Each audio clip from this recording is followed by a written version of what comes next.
So here I am talking about Pokemon Go again. Except this time, it's not good.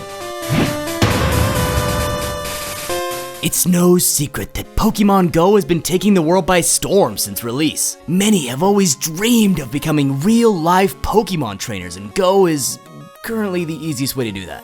Unfortunately, its launch might go down in mobile gaming history as one of the biggest fumbles we've ever seen. Pokemon Go began with a truckload of problems, ranging from horrendous server issues to gyms not working correctly, games freezing when catching Pokemon, the tracker not updating which forced you to restart the app entirely, screens randomly becoming unresponsive for no reason, power save mode forcing your entire phone to crash, walking distances not being counted for eggs. I could keep going. These are just some. Seriously. While hundreds to thousands of users revealed these issues all over the internet and to Niantic Labs directly, no responses were given other than, "We're working on those servers." This got even worse when the fix for the server crashes was the 3-step glitch. Whereas before, the game would tell you what Pokemon were closest by having a step indicator blinking when trainers walked the correct direction, each Pokemon on your radar now had a 3-step indicator. So trainers would have no idea how close they were to a given Pokemon. Arguably the biggest feature of the game, finding Pokemon, was fundamentally broken, with no word at all from Niantic on when or if this was being fixed. Say what you will about companies like EA or Ubisoft, but when their games just flat out don't work, they apologize immediately, fix the issues, and talk about it with their user base. What makes the situation worse is that Niantic was apparently already infamous for not communicating with their player base in Ingress, their other app which is similarly structured to Pokemon Go. Really setting that precedent, Niantic. Incredible. Up until recently, water Pokemon completely dominated this game. Oh, and Dragonite. But that's to be expected. With most electric and grass Pokemon having unreasonably low overall CP or horrendous attacking moves, Vaporeon reigned as the MVP of local gyms. For just 25, I repeat, 25 Eevee candy, anyone could evolve one of their foxes into a killing machine. Unless you happen to get Jolteon. You poor soul. You would expect Niantic to include at least one of every major type in the top tier of play, but unfortunately this wasn't the case. With the only easily attainable counter to Vaporeon being Executor, who might not even learn a grass move once evolved. Again, no word from Niantic with this issue. In fact, I want to talk about this situation for just a second. What determines a Pokemon's overall CP in this game? If it's a combination of their attack and special attack, then Jolteon and Vaporeon should have the same CP value. But Flareon's combined attack and special is 225, so why does it have less power than Vaporeon? Well, maybe, speed somehow gets factored in.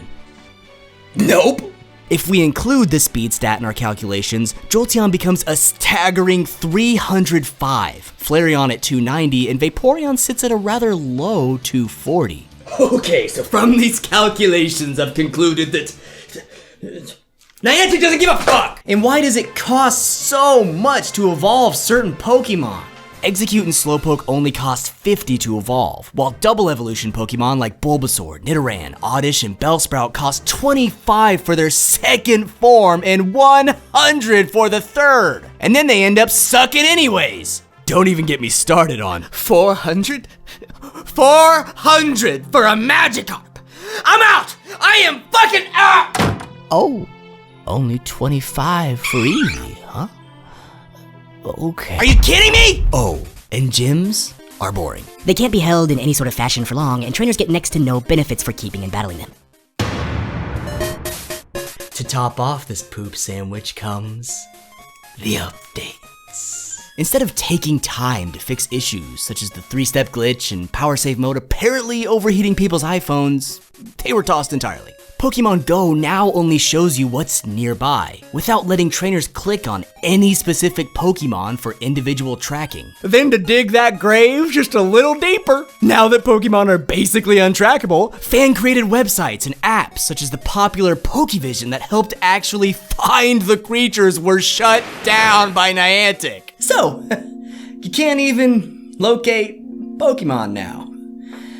in a game about locating Pokemon, leading many to not only quit playing the game, but some request refunds for their in-app purchases. Is this a joke? This whole app and situation, it's gotta be a joke. Guys? Niantic, can I just level with you for 1 second? Why was this released so early? Whether it blew up or not, Pokemon Go was obviously unprepared for any sort of install base. Think of how much more complete this could be if you'd given it a couple more months. Also, communication on what you're currently working on goes a long way with your customers. I'm sure being in your position right now with your tiny team and mountains of cash trying to work out the numerous bugs, glitches, balancing, and server issues that you should have hammered out before release is miserable. But hopefully you've learned a lesson that many other companies already have. Don't launch a half-baked product. Nitpick out.